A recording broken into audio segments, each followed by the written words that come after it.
We human beings are like a steam cooker, like a boiling pot full of boiling water. The pressure builds up, and when that pressure builds up, eventually it has to go somewhere. So what happens?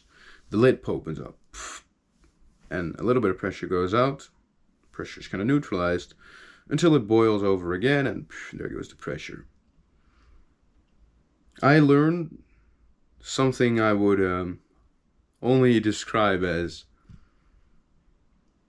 gold,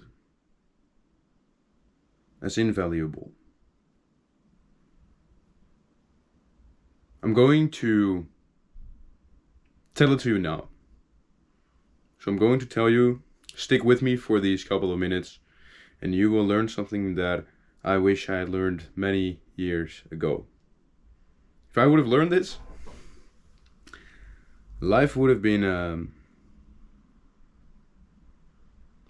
beautiful. It is regardlessly beautiful, but you catch my drift. This is a map of consciousness. It's made by Dr. David R. Hawkins. It goes from 0 to 1000. I want to tell you one thing about the map of consciousness, first of all, and that is that, for example, 200 is not worse than 800. So, anger is not worse than peace or love. It just is. As in, a bird is not better than a tree. I hope you understand what I mean. Most of us human beings, we kind of are ping-ponging within the lower realms of consciousness. That means from 0 to 200 most of the time. From 0 to 200, all our behavior has the intention of being beneficial to the individual. Whenever we are at the level of courage, our intentions start to be beneficial for the collective.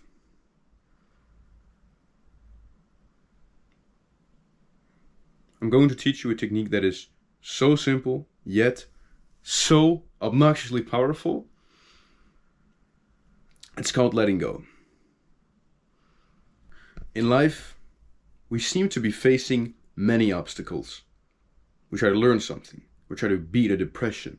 We try to better ourselves. We get hurt. I'm talking about emotions.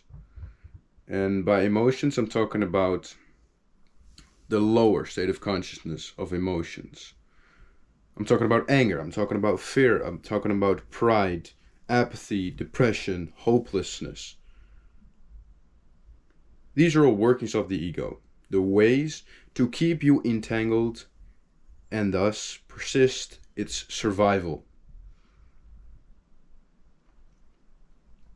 I'm not talking about love here. Love is an unconditional thing. It's our standard state of being.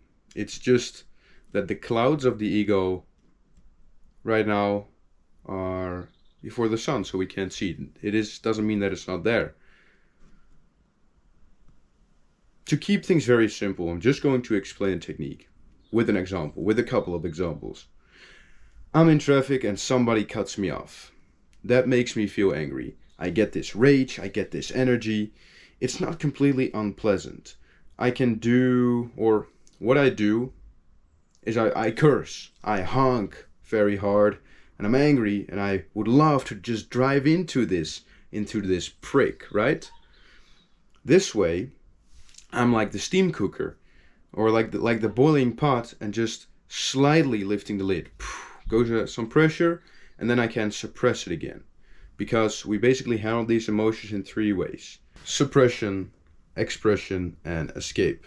By expressing a little bit of that anger, we can start suppressing it again, and we can continue with our daily life. We can also try to escape. Listen to the radio, have a smoke, whatever. That way, these expression and escape are both 2 ways to kind of let the pressure off and just try to stuff it somewhere so we can just continue with our day. Beautiful, isn't it?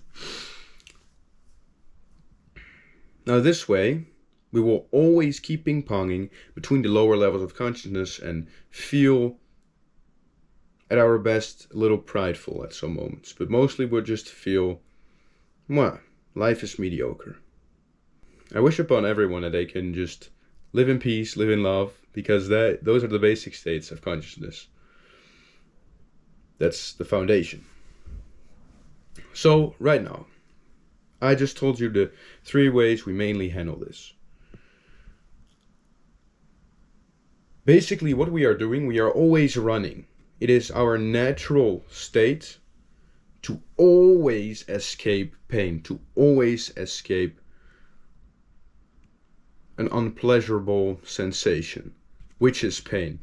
So pride is pain, anger is pain, depression is pain, fear is pain. It's all pain in some way, but some pain has more energy behind it. So anger can feel good, but it's very cheap. It's a very cheap gratification that doesn't last very long.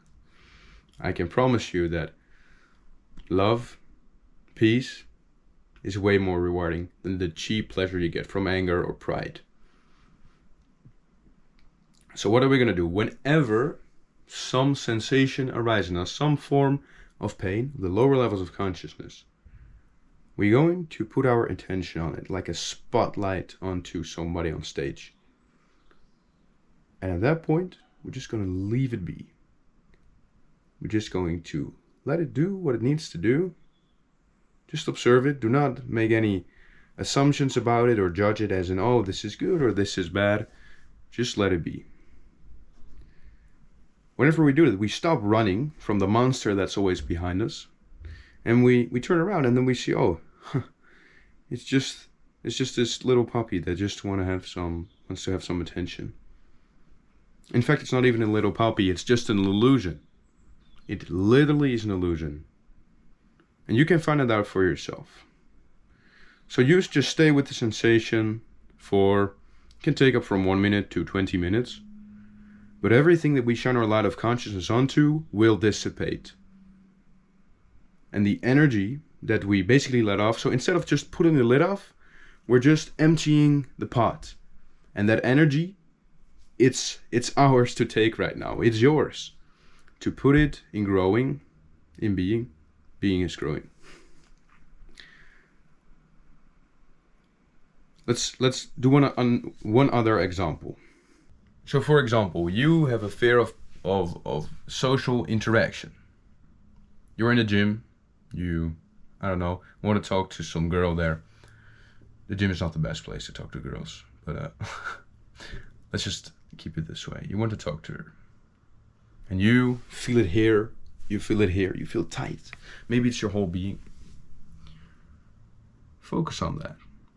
Let it be. It's okay. It's just a mechanism. It's just a thing. It's not you. That's the misconception. It is just the small radio that stands in the corner of the soccer stadium.